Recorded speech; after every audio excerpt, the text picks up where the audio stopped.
রাতের আধারে রিক্সা নিয়ে ঘুরতে ভালোই লাগছে।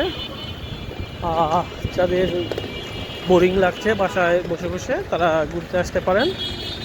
একটু জ্যামের মাঝে পড়ে গেলাম, দেখা যাক কতক্ষণ জ্যামে বসে থাকতে হবে। না, খুব একটা জ্যাম নেই এখানে, যেহেতু ইউটার্ন তার জন্য আর কি জ্যাম ছিল।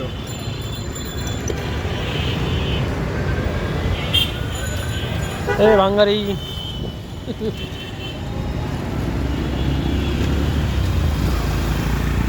ফাঁকা,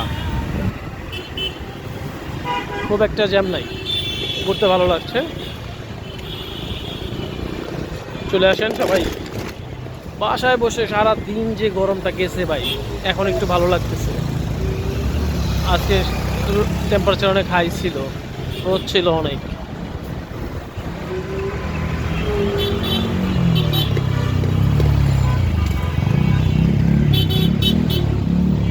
চাঁদ, যাই হোক, নতুন বাজারে জ্যামে পড়ে গেছি। সবাই ভালো থাকবেন, আল্লাহ হাফেজ।